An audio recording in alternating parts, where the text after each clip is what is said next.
it's time to sit back and relax with your favorite drink. And listen.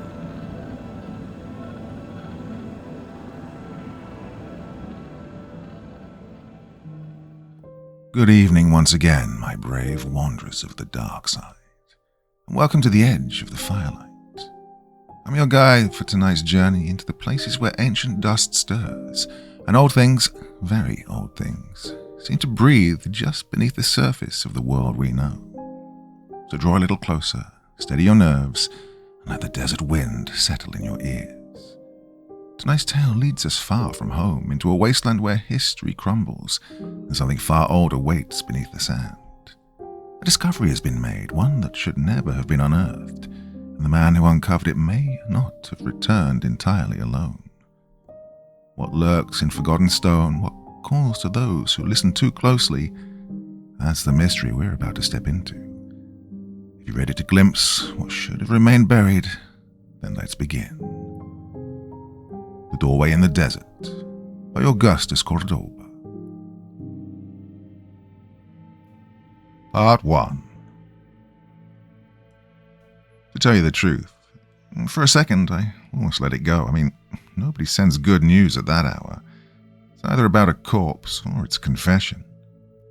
Then I saw the name, Dale Hendricks, and every trace of sleep burned off in an instant. Found something terrible. Sonoran Desert. You need to see this. 3 photos came next. Grainy, sun-bleached, half-eaten by glare. But even through the haze, I knew I was looking at something wrong. Massive stone blocks locked together without mortar. Symbols carved deep into the faces. Nothing like any Pueblo markings I'd ever seen. And the shapes. God, the shapes. Spires that twisted and folded like someone had bent geometry until it screamed. My eyes watered just trying to follow their angles. I zoomed in. Oh, the rock looked ancient, scarred by centuries. But the craft was alien, too precise, too alive. Like the stone itself had grown instead of being built. Something inhuman had made this, or something pretending to be human. By the time I realized my hands were already on the laptop, it was too late to talk myself out of it. 6 hours later, I was carving down a 2-lane ghost of a highway, the kind of road that dissolves into the desert when you blink. Civilization was just a rumor out there. Even the GPS had given up, a silent grey screen mocking me.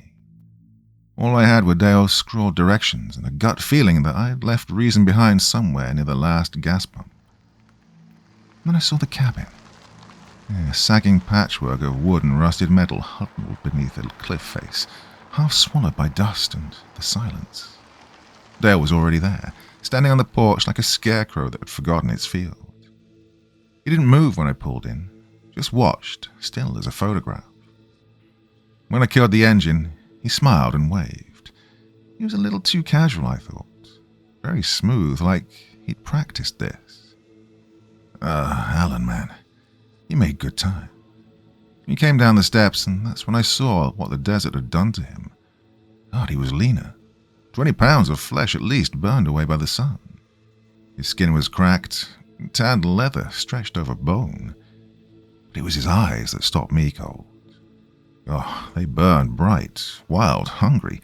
The same look I'd seen in people who'd stared too long into the places they weren't supposed to find. The kind of people who start seeing patterns in every shadow. Secret codes in broken walls, meaning in the dust. Well, I'd met plenty of them. Most burned out fast. Some didn't come back at all. Well, good to see you, Dale, I said, hauling my gear from the back seat. Though your directions read like a damn riddle. I wasn't even sure I'd find this place. Well, that's the idea. He was already there, hands reaching for the bag like he couldn't stand the weight. Very eager.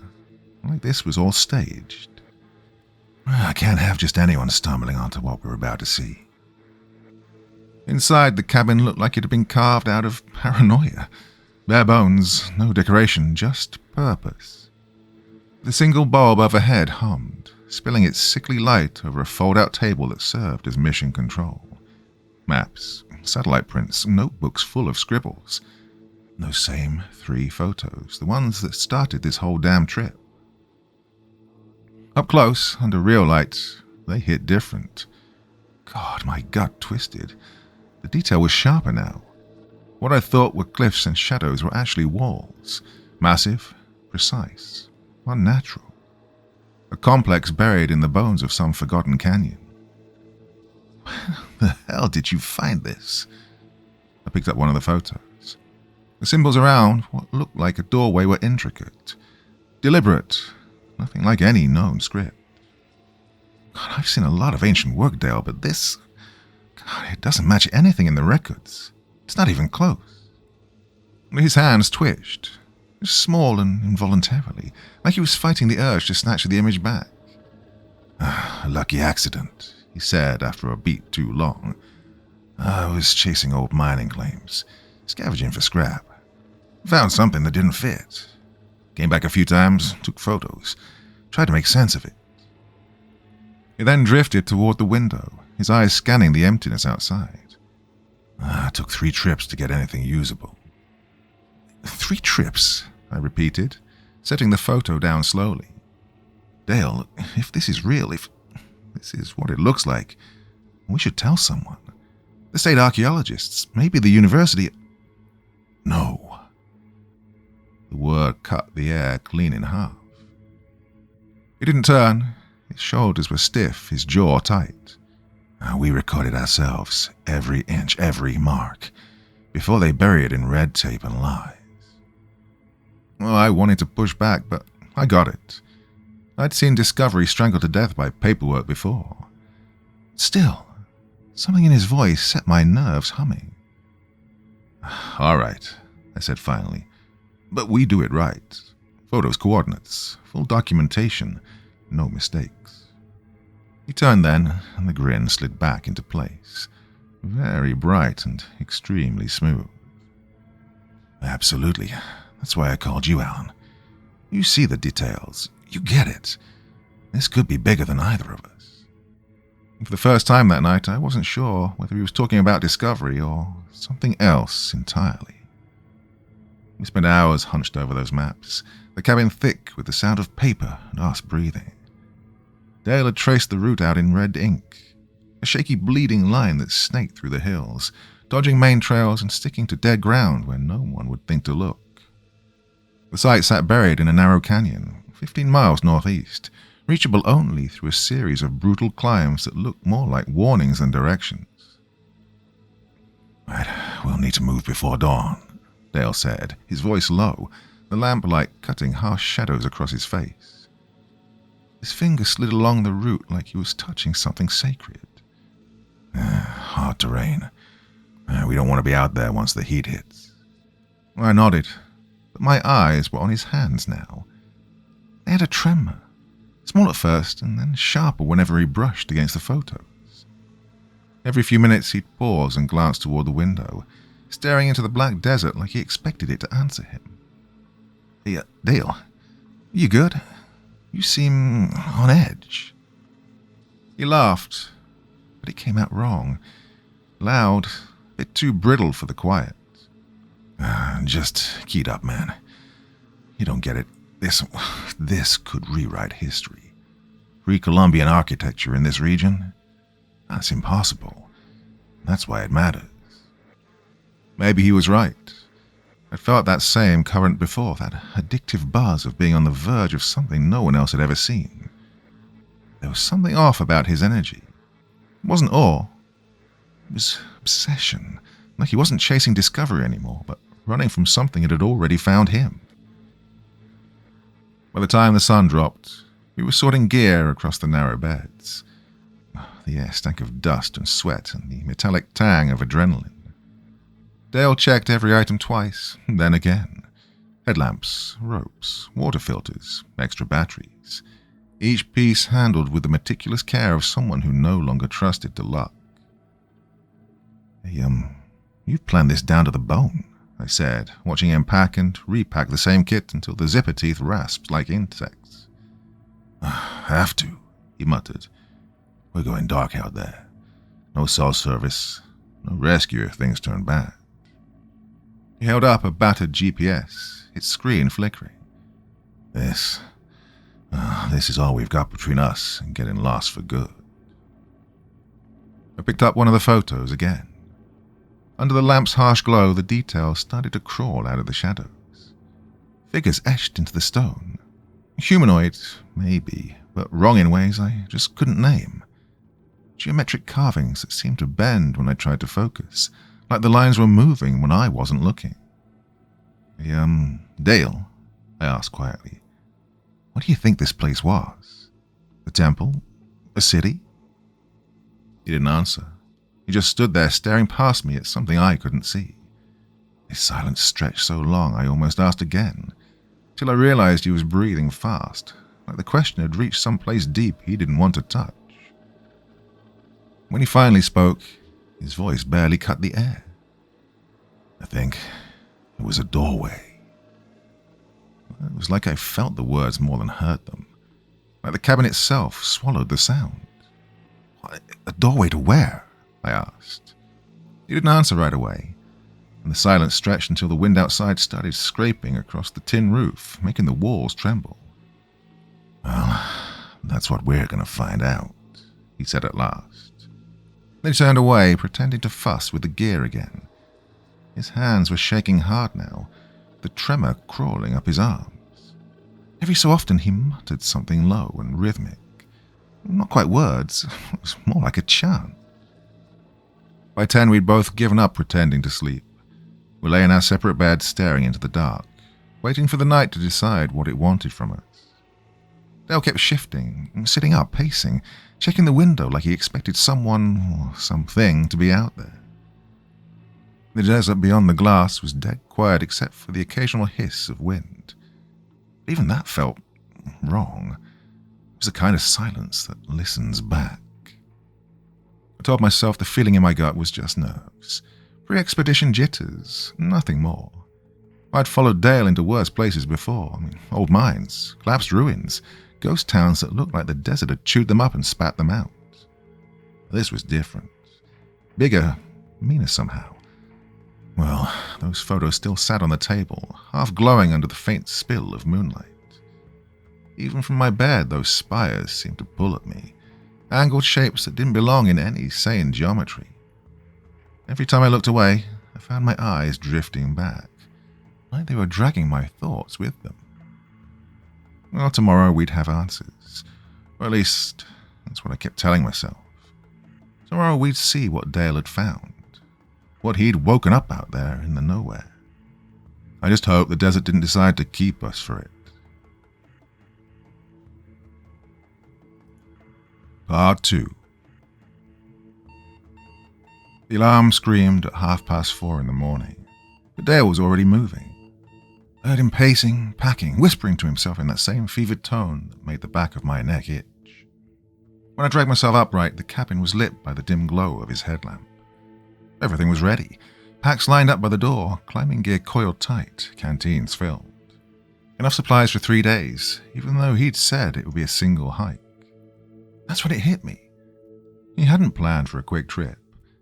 He planned for something that didn't end so quickly. Ready? Dale asked, casual as you'd like we were just heading out for a lazy breakfast instead of hiking into a godforsaken stretch of desert chasing what could be the biggest archaeological discovery in decades. Or maybe just a mirage that would kill us both. Yeah, I muttered, rubbing sleep from my eyes. I just need coffee first. No time. He was already strapping on his pack, his movements fast and mechanical. We've got to reach the site while the light's right for photos. I almost laughed. We both knew that daylight lasts longer than good sense out here. We'd headlamps anyway. But the edge in his tone wasn't up for argument, so I swallowed the protest and followed him outside. Well, the cold hit me like a slap in the face, the kind of sharp desert chill that makes your teeth ache. Above us, the stars were fading, a thin rim of dawn bleeding into the east. Dale moved like a man who'd been waiting for this exact moment for a long time, each step rehearsed, each motion precise. His truck sat crouched beside the cabin like some rusted animal, ancient and loyal. A Ford, maybe late 90s, its paint long since devoured by sun and time, rust gnawing at the wheel wells, and the passenger door needed a secret handshake to open. Dale tossed our gear into the bed with a dull thud and climbed inside behind the wheel. The engine coughed twice before it caught, grumbling away like it hated us for it. Hey, you sure this thing's going to make it? I asked, tugging a seatbelt that looked older than both of us put together. She's tougher than she looks. Dale patted the cracked dashboard like it was a living thing. Yeah, this truck's been taking me places that don't exist on maps for years. We rumbled away from the cabin just as the horizon caught fire with the first breath of morning. The road, if you could even call it that, was a vein of dirt and rock carved by flash floods, not by design. Dale drove like he knew every twist and shadow, his eyes narrowed, his jaw locked. No GPS, no map, not even a compass. Just instinct, or something close enough to it to be unnerving. Hey, how do you know where you're going? I shouted over the engine's growl and the sound of stones pinging off the undercarriage. Landmarks, he said, pointing toward a rock formation that looked identical to every other chunk of sandstone we'd passed. Yeah, you learn to read the desert after a while. The further we drove, the more the world fell away. The scrub brush vanished, the air grew hotter and drier. All that was left was red stone and endless sand, like we'd crossed some invisible line where life stopped bothering to exist.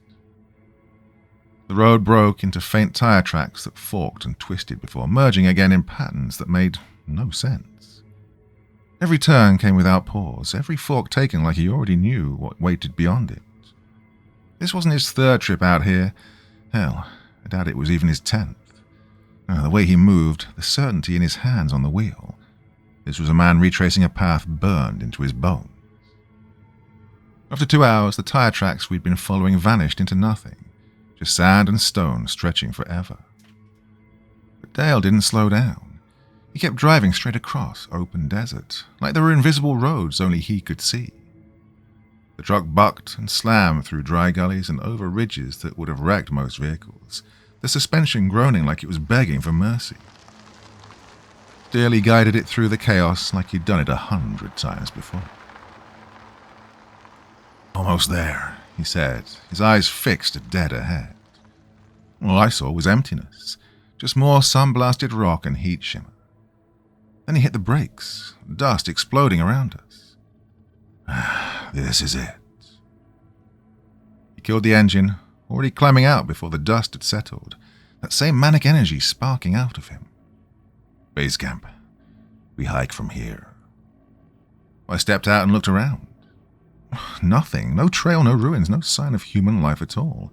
Just a dead stretch of desert under a sun that already wanted to kill us. Dale, I don't see anything. He didn't answer right away. He was about 20 foot off now, standing beside what looked like just another slab of rock. But when I walked closer, I saw it. The faint cut of handholds carved into the face of the cliff, smooth with age but unmistakably man-made. It's a climb, he said, resting one trembling hand against the stone. Not too bad. You'll see the path once you start looking for it. And he was right. The cliff wasn't natural, well, not completely. The route zigzagged upward, blending ledges and old cuts in the stone to form a crude staircase, part nature, part design. What chilled me wasn't the climb itself. It was the way Dale moved. He didn't hesitate, not once. His hands found the right grips before he even looked. His feet knew the spacing, the rhythm, the flow of it. Like muscle memory. Like he'd been up this wall dozens of times before at least. Hey, you're really good at this, I called out when we finally stopped halfway for water. Just paying attention, he said, his breath ragged. Sweat streaked down his temples, and when he wiped it away, his hand trembled again. We climbed for another 2 hours, the sun burning higher until the rock felt hot enough to blister skin. The desert spread out below us, endless, brutal, and silent. By the time we reached the top, my arms were screaming and my throat felt scraped raw. Dale didn't rest. He led me across a razor-thin ridge toward what looked like another wall of stone. But as we drew closer, I saw it. A narrow slit in the rock, barely wide enough for one person to slip through. A crack in the earth. A mouth waiting to be opened. "Right, this is it," Dale said, and his voice didn't sound like his anymore. It had that wired edge, the kind that comes when excitement and fear blur together until you can't tell them apart. "This is where everything changes." The crack in the rock swallowed his light as he stepped inside. I followed, and the whole world shifted. This wasn't some natural cave born from erosion and patience. This place had been carved, worked by hands. The walls were too deliberate, too purposeful. Smooth in patches, gouged in others. Every surface crawling with symbols that made my head throb if I stared too long. "Dale, this is insane," I murmured, tracing a carving with my fingertips. The stone was cold and unnervingly smooth. The grooves cut so precisely they felt surgical. "How old do you think—" "Old," he snapped, his voice hollow against the walls. He was already moving deeper, his headlamp flaring across more sigils, each one shifting subtly as the beam passed. He seemed alive, writhing just beneath the surface. My stomach twisted as vertigo crept in. The walls, breathing, bending, turning inside out. But Dale didn't slow. He pressed forward like the tunnel was calling his name. The ground sloped downward, splitting and rejoining in a geometry that felt deliberate, extremely organized, too much to be random, too alien to be human. After what felt like an hour of silent descent, he stopped. His voice came out low, almost reverent. "We're here." I squeezed past him, shoulder scraping the stone, and then the space opened up. God, it should not have existed. The chamber was impossibly vast, like the inside of a cathedral built for gods who never cared to meet us. A temple cut from the bones of the earth itself, seamless and perfect. It wasn't ruins. This place wasn't dead. It looked new. Towers twisted skyward, spiraling in patterns that made my eyes ache to follow.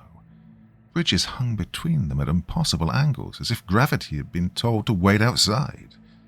The carvings on the walls pulsed faintly in our light, figures that hinted at human shapes, but wrong in every way that mattered.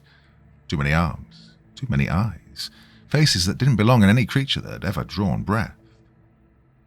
"Jesus Christ," I breathed.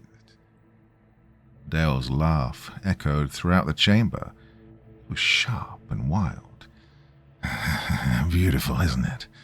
Look at the detail, the symmetry, the design. Whoever built this knew things we've forgotten."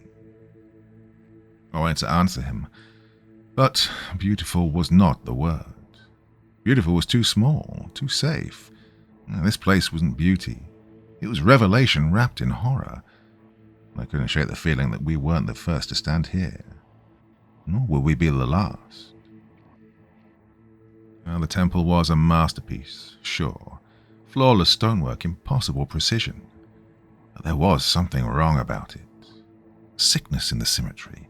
Even as the archaeologist in me tried to process the discovery of a lifetime, some instinct buried deep under my ribs screamed that we weren't supposed to be here. "We need to document everything," I said, trying to steady my voice as I dug out the camera. "Photos, measurements, sketches. God, this could change human history." "Yes," Dale said quietly. But he wasn't listening to me. His eyes were locked on the temple, pupils blown wide, his face twisted into something I didn't recognize. He looked starved and satisfied all at once, like a man who'd spent his life crawling through dust just to find this one thing waiting for him at the end. "This is gonna change everything," he whispered. The doorway towered over us, 15 feet high, maybe more, twice as wide, framed by statues that made my stomach lurch. They'd been, once meant to look human, maybe, but the execution had gone horribly wrong.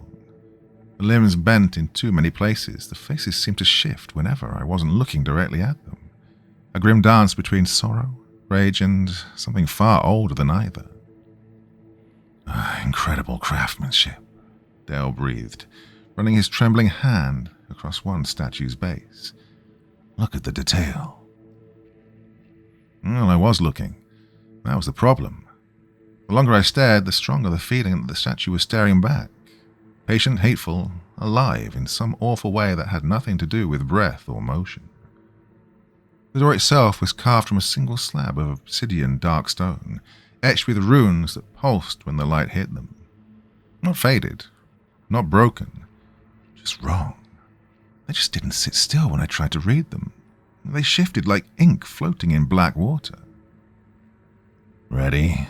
Dale asked, though he was already moving forward, already crossing the threshold like a man stepping into a dream he'd visited 1,000 times before.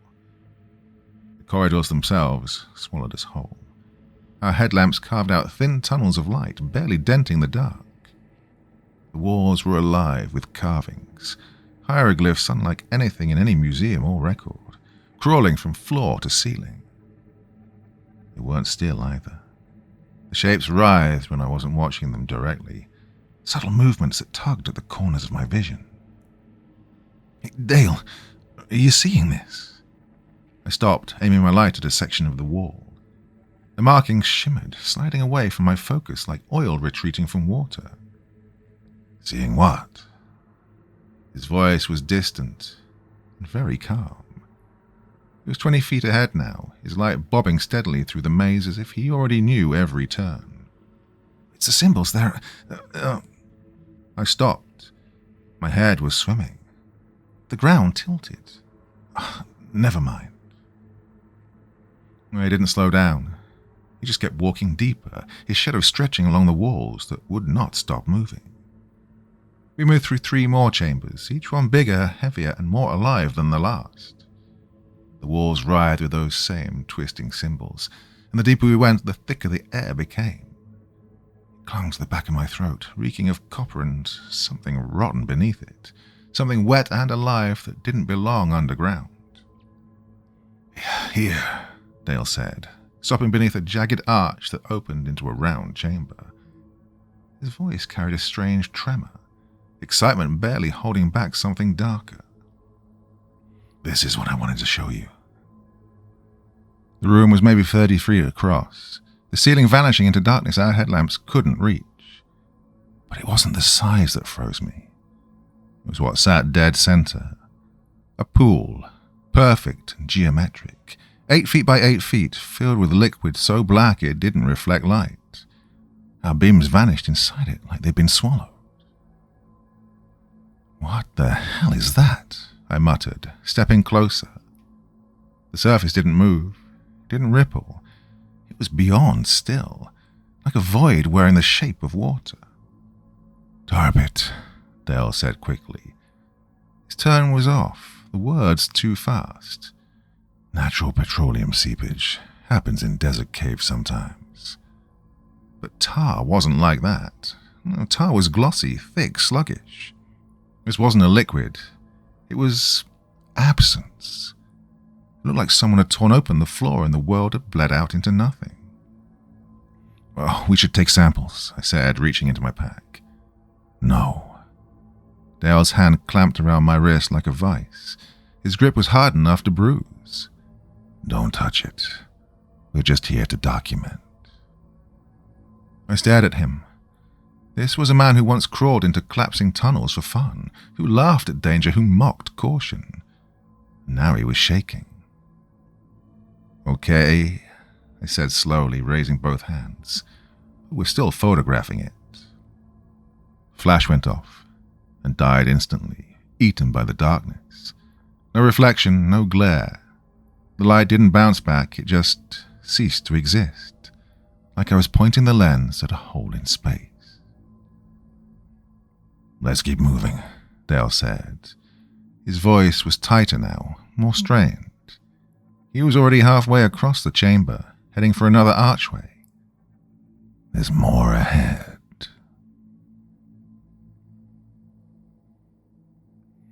Part 3. The next tunnel sloped downward, the walls squeezing in until we had to move single file. The carvings changed here. They were smaller, sharper, dug deep enough to cast their own shadows under our lights. The air thickened with that metallic stench again, copper and rot, just enough to make me taste blood in the back of my throat. "Dale," I said quietly, "maybe we should head back. Document what we've got?" Just a little further," he interrupted. His voice echoed weirdly in that tight corridor. Not like a reflection, but like something else had whispered it back. "One more room." The corridor then spat us out into a chamber that froze me mid-step. The walls were alive with holes, thousands of them, some no bigger than coins, others wide enough for a man to crawl through. They stretched from floor to ceiling in patterns that almost made sense until they didn't. The longer I stared, the more it felt wrong. The geometry itself was trying to rearrange my brain. "What the hell is this place?" I muttered. Dale was already moving forward, his headlamp sweeping over the honeycombed wall. "Storage maybe, or ventilation shafts," he said absently, his voice low but trembling at the edges. "Ancient builders were smarter than we think." Well, I didn't buy it. These holes were too perfect. No random erosion, not human design. They looked made, and they didn't look empty. "Dale, don't," I said. But he didn't listen. He never did. He crouched by one of the larger openings, and the light from his lamp swallowed whole by the darkness inside. "I think I see something back there," he whispered. "Another chamber or—" Well, it hit before he could even finish. A blur of motion, too fast to track, too smooth to be animal. It came out of the hole like a bullet and struck Dale's hand with a wet, cracking sound before vanishing back into the black. Dale screamed, a raw animal sound that echoed around the chamber like it was being thrown back by 100 throats. He stumbled away, clutching his hand to his chest. Blood poured through his fingers in thick streams that spattered across the stone. "Jesus, Dale." I dropped my pack and ripped open the first aid kit. "Here, let me see." He tried to pull away, but I caught his wrist, holding it still. His skin was slick and trembling under my grip. 2 punctures marked the back of his hand, deep, clean, and deliberate, like something had taken a measured bite out of him. Blood welled up in pulses. The flesh around the punctures was already puffing, dark veins crawling outward like cracks in glass. "What the hell was that thing?" His voice broke. He was wide-eyed and pale now. "I don't know," I said, trying to keep my hand steady as I pressed antiseptic into the wound. It didn't help. The bleeding wouldn't stop. Could have been a snake. Or a bat. But I knew better. I'd seen it move. Whatever that thing was, it wasn't snake fast or bat erratic. No, it was precise. It had aimed for him. It had chosen him. I wrapped his hand tight, the gauze turning red almost as fast as I could wind it. The blood kept coming, soaking through like the bandage was just decoration. "We need to get you to a hospital," I said. "That could be venom." No, I'm fine." Well, he wasn't. His skin was clammy, beads of sweat rolling down his forehead even though the air was cold enough to bite. His voice cracked when he spoke again. "Just patch it. We need to finish documenting." "Are you out of your damn mind?" I snapped, hauling him upright. He swayed. His eyes were glassy, the strength gone from his legs. "You just got attacked by something we can't name in a place that shouldn't even exist. We're leaving now." That's when I felt it. At first I thought it was adrenaline, the faint vibration under my boots. But it grew steady, rhythmic, like a heartbeat. This temple was pulsing. Not in a way you could see, but deep in the bones of the place, resonating through the stone floor and straight into me. And it started the Dale's blood hit the ground. Yeah," he whispered, his eyes darting to the honeycombed wall. "Maybe we should go." I grabbed our gear and headed for the corridor. But the air had changed. It was thicker now, heavier, humming with something that wasn't there before. The temple felt awake now, like it was watching and listening. Dale's blood had done something. It had fed something. The corridor was gone. I stopped dead, my light cutting across what should have been an open archway. Now it was just stone, solid, unbroken, smooth as glass. The hieroglyphs were different too. New lines, fresh carvings that shimmered faintly when the beam passed over them. "That's not right," I muttered, mostly to myself. "We came through here, right here." Dale was slumped against the opposite wall, his hand pressed to his chest. His face had gone grey now, his lips cracked and trembling, and sweat dripped from his chin like rain. "Must have taken a wrong turn," he mumbled, voice thinner, more detached, like he was already half somewhere else. No.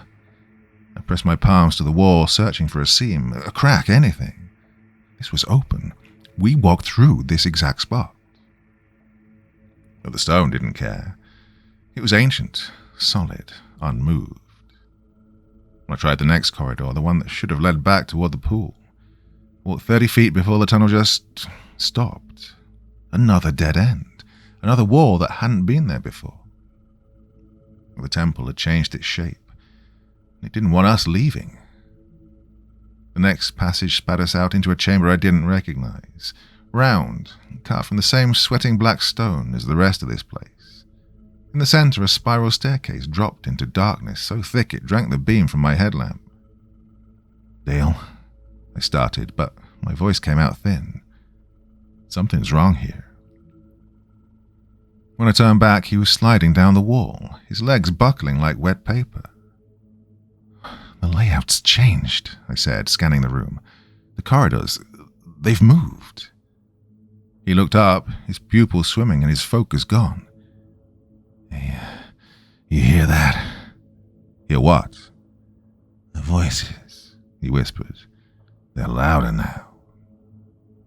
I froze, listening hard.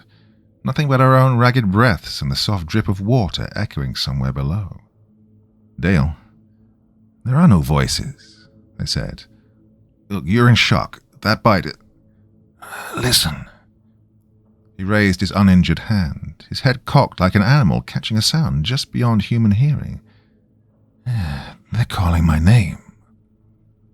The gauze around his other hand was soaked scarlet, and the skin beneath, oh, Jesus. His arm had turned a deep bruised purple, veins crawling with dark lines that pulsed under the skin like something alive. "Oh, Christ, Dale. Right, we're getting you out of here now." He shook his head weakly, sweat pouring down his temples. "Can't leave. Not yet. We're close." His eyes rolled, and then snapped into sharp focus. "They've been waiting for me, Alan. Waiting for months." I felt the air drain from the room. Who's been waiting? The voices. They started in Phoenix back in February. He was mumbling fast now, his words slurring together but charged with manic energy.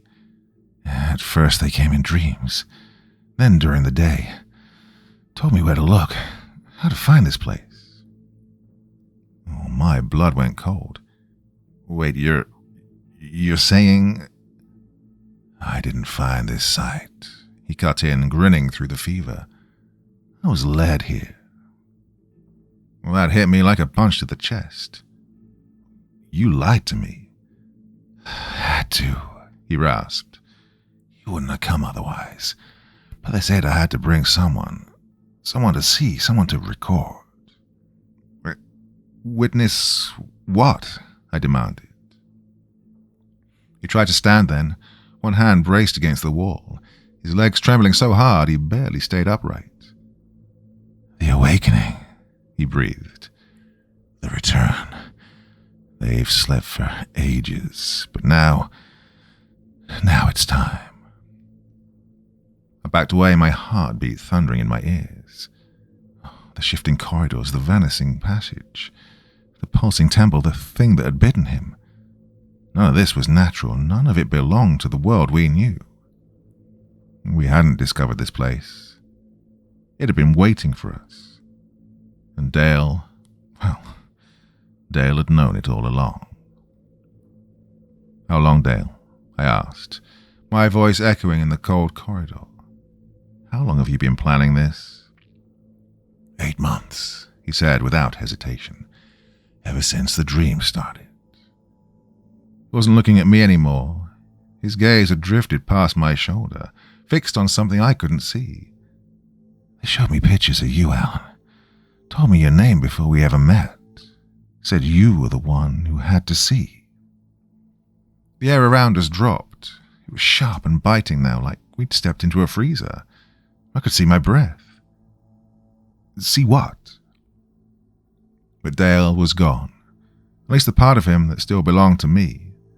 His head tilted slightly to one side, his lips moving soundlessly like he was whispering to someone standing just out of sight. That's when I noticed the shadows. Our headlamps should have been throwing up crisp silhouettes on the walls, clean edges following our movements. But they weren't. The darkness here wasn't reacting to light anymore. It was moving on its own. The shadows were stretching, crawling, twisting across the walls like black tendrils reaching for us. And beneath that, the sound began to bleed through the silence. Too low to be human, too steady to be the wind. Not quite voices, but a deep rhythmic vibration. A chant, coming from somewhere far below, in the buried heart of the temple. They're ready for us, Dale whispered.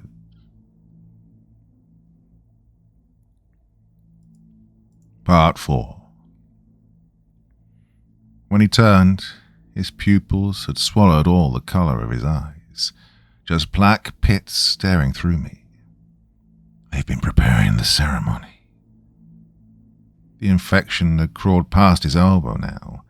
Thick dark veins coiled beneath his skin, like ink spreading through paper. Whatever bit him hadn't just poisoned him, it was rewriting him from the inside out. Dale, you can fight this, I said. You have to fight it. He smiled, but it was all wrong. I don't want to. Then he pushed off the wall. His movements were still smooth, but now like a puppet being guided by invisible strings. This is what I came for, he said. What we came for. Oh no, I said. I came because I trusted you, because I thought we were here to document history, not to become a part of it. History, Dale laughed, a harsh, metallic sound that echoed through the corridor like the bark of some dying machine. This isn't history, Alan. This is what comes after. The return of things that were ancient before humans learned to speak. The chanting grew louder now, pulsing through the stone like a heartbeat, shaking dust from the ceiling. It was no longer background noise. No, it was alive, resonating inside my skull, vibrating in my teeth. I have to go to them, Dale said softly, his face calm now, his eyes shining like wet obsidian. They're calling me home. Before I could move, he turned and vanished into the dark. Fast, way too fast for a man that broken. His headlamp swung wildly, flashing off the walls as he half ran, half fell down a corridor I could have sworn wasn't there a minute ago. Dale, wait, I shouted. But it was useless. The shadows had swallowed him whole, sealing shut behind him like black water closing over a drowning man. And I was alone. Last flickers of my flashlight jittered across the walls, the beam trembling in my hand. And beyond that, nothing but darkness, thick, hungry, and waiting. The chanting hadn't stopped. It rolled through the corridors, a guttural chorus that came from everywhere and nowhere. I started to hear the rhythm in it now, the repetition, the structure. It wasn't random, it was deliberate. A pattern, a calling. The shadows along the wall began to move, not drifting, not shifting with my light, but somehow reaching, stretching toward me with slow, deliberate intent, like they'd finally noticed I was there. And somewhere in the black distance, beneath the layered hum of the chant, I heard Dale's voice join in. Only it wasn't his voice anymore. It was deeper now, and warped, like something else had climbed inside his lungs and was speaking through him. I stood there, my heart pounding hard enough to hurt, and I knew I had two options. Try to claw my way out through corridors that didn't stay the same shape twice, or follow that sound down into the pit of whatever hell had claimed him. Well, it didn't feel like I had a choice. If I wanted to find Dale, or what was left of him, I'd have to go deeper. I checked my flashlight.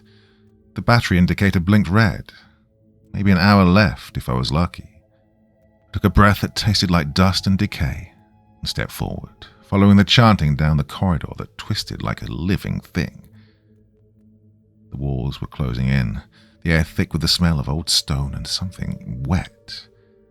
The hieroglyphs caught in my beam looked different now, sharper, cleaner, like they hadn't been carved centuries ago but merely hours.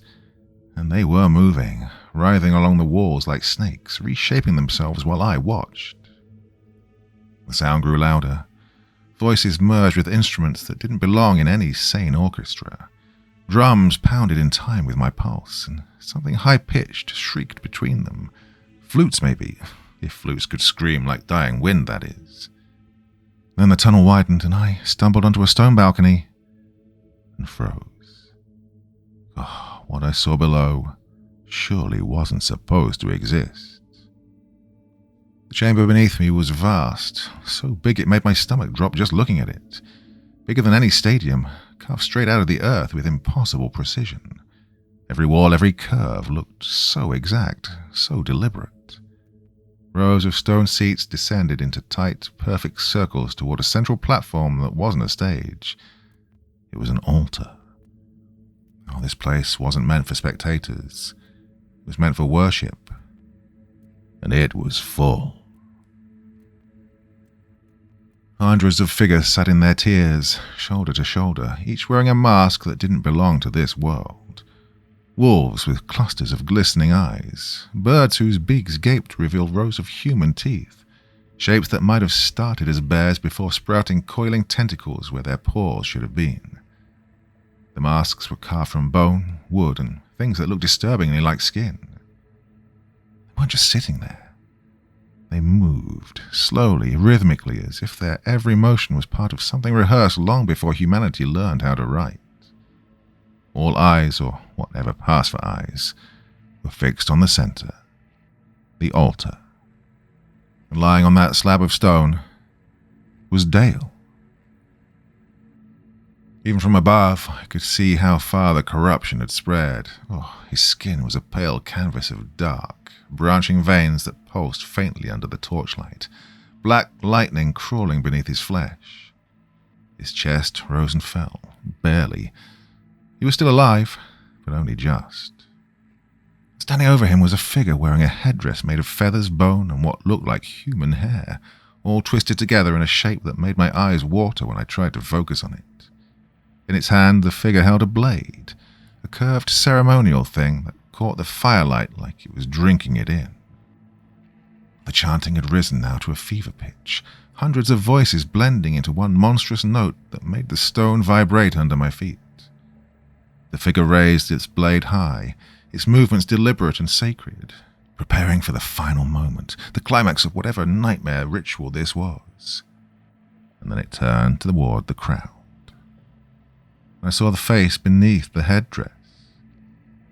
Dale. Not a mask, not a trick of light.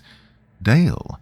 The same weathered lines around the eyes, the same scar under his chin from that climbing accident in Utah 3 years ago.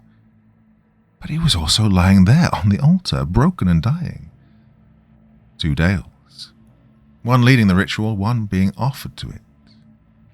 Oh, something in my head gave out right then, like a wire snapping. My pulse roared in my ears, and the edges of my vision bled static.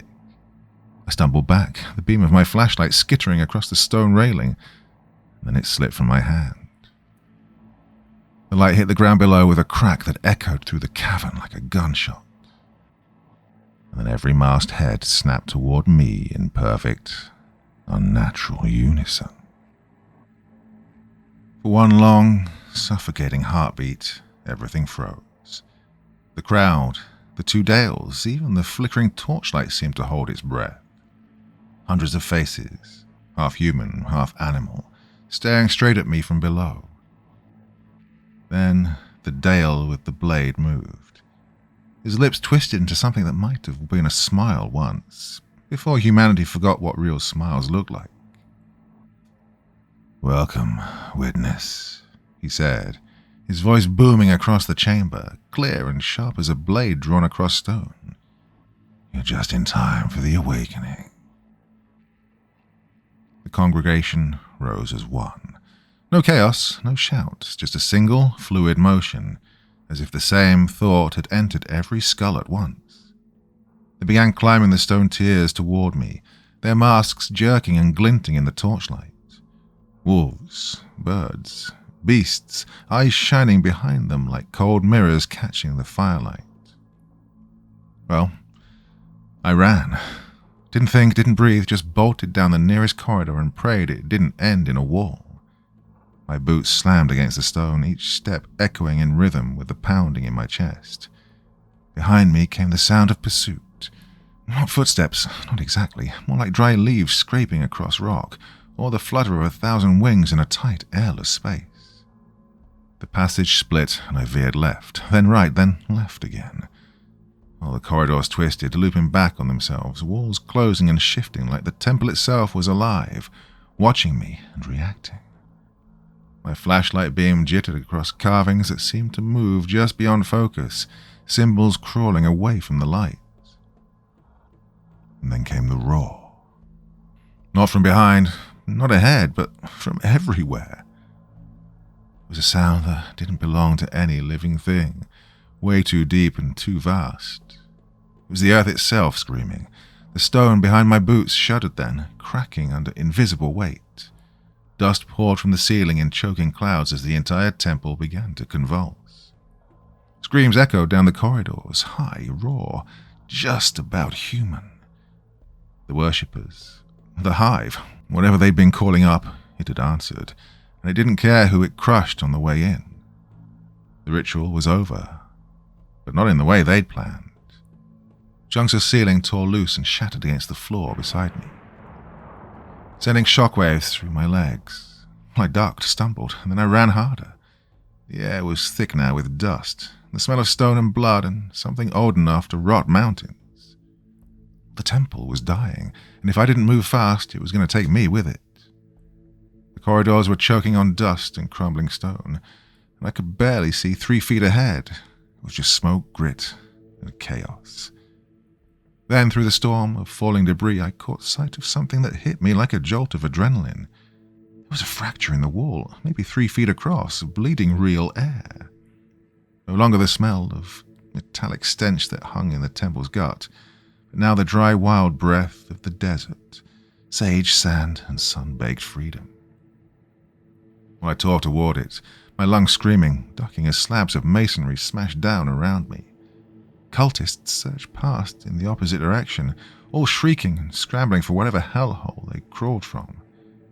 Their masks were gone now, and what was underneath shouldn't have been called human. Eyes stretched too far apart, mouths split too wide, skin slick and waxen like puppets left too close to the fire. The crack was tight, shoulders scraping the rock, but I forced myself through as the temple behind me gave one final convulsion, a dying god tearing itself apart. Beyond it, the world turned raw again, a tunnel cut not by hands but by water and time, rising toward a faint, trembling light. I crawled until my palms split open and my breath came in shreds. Stone tore at me, dust burned my throat, but the light grew stronger. When I finally clawed my way out, I spilled onto the desert floor beneath a sky so vast and clean it hurt to look at. Oh, stars stretched from horizon to horizon, and the silence hit harder than any explosion. There were no screams, no chants, no collapsing stone now, just wind and a coyote's lonely call drifting across the dark. I lay there until the horizon turned silver, numb and hollow, waiting for the sun like it might prove I was still alive. When it rose, the world looked untouched. The cliff where Dale and I had descended was smooth rock again. No fissure, no sign of what we'd found beneath. They came for me around noon. Not rescuers, but soldiers. Their helicopters kicked up dust storms as they landed, and the way they moved told me they already knew where to look. No questions about my wounds, no offer of water, just hands hauling me into the bird. Flight ended at a facility that wasn't on any map I'd ever seen. Then came the interrogation. 18 hours. Different faces, same voices, same questions, grinding them into my skull until I couldn't tell what was memory and what was madness. They wanted schematics, symbols, anything about the temple. And they wanted to know what happened to Dale. And you know what? So did I. When I told them about the ritual and the two Dales, they didn't look shocked. Just that quick flicker of eye contact between them, a silent acknowledgement that this wasn't new, that whatever I'd stumbled onto, others had too. Dr. Sarah Chen was the last one to take a crack at me. Cold precision wrapped in poise. She had the kind of composure you only get from walking through nightmares and coming out the other side intact. She let me talk it all out, every warped detail, scribbling notes in a black leather folder that might as well have been welded to her hand. When I finally stopped, she set down her pen and said flatly, "The site's been contained, sealed under concrete and steel. Nothing goes in, nothing comes out." "What about Dale?" I asked. "Mr. Hendricks is officially missing," she said. "Presumed dead. A tragic accident during an unauthorized expedition." No emotion, no hesitation, just procedure. Then she slid a thick stack of papers across the metal table. "Everything you've experienced is now classified under national security protocols. You will not discuss any of this with anyone. Family, friends, media colleagues. Doing so constitutes a federal crime." I signed. What else could I do? They turned me loose the next morning. My truck was waiting in the parking lot, spotless and gassed up, my gear neatly arranged in the bed like nothing had happened. The story they gave me was simple. You got lost in the desert, heat stroke, hallucinations. Case closed. But as I drove away from that nameless facility, the sun baking the asphalt and the radio humming low, I heard him. Dale. His voice slithered into my head like smoke through a cracked door. "This isn't over, Alan. We're just getting started. The temple was the first. There are others, and they're all waking up. You're going to help me find them." I cranked up the volume on the radio, rolled the windows down, and tried to drown him out with wind and noise, but it didn't matter. The voice wasn't in the air. It was inside me. Deep down beneath the terror, I knew he was right. Whatever we'd unleashed in that desert hadn't ended. It had only just begun. Whether I wanted it or not, I was part of it now. Till the very end.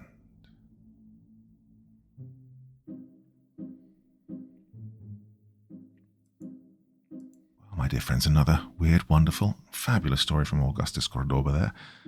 Yeah, what on earth was that all about? Well, the moral of that story is do not go hiking in the desert looking for anything weird and strange out there. Well, it's what I tend to not do anyway. So, yeah, good advice, I would say. So anyway, yeah, that's it. Did that all in one long go, so you can probably tell. You can usually tell because I start waffling nonsensically towards the end of the video. Anyway, trying to sort out the t-shirt situation. The person who contacted me with the problem, that is not the person who was accusing me of scamming you. Just want to make that absolutely clear. So no horrible feelings there. And please trust me, I am trying to do my best to sort this out. I hate the fact that somebody, thought enough of my work to want to buy a t-shirt to support me and, show their interest in my work, and not getting it must be horrible. So yeah, I am honestly trying my best to sort all that out.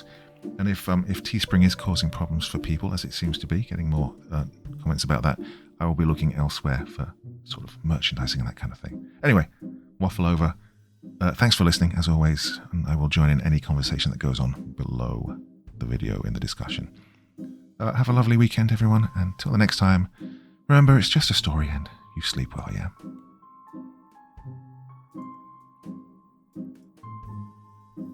Thank you so much for taking the time to listen to this story today. It really means a lot to me and to the author of the story, of course. Well, if you want to know more about me, I'm pretty much everywhere on social media. You can find me on Facebook, Twitter, Instagram. You can download my music on SoundCloud. I've got a Patreon if you feel like. Throw me $1 or $2. Very much appreciated. And of course, on Reddit, I have a place where you can leave stories if you want me to read one that you've written. Well, hoping to see you all again very soon. Till then, sweet dreams. Bye-bye.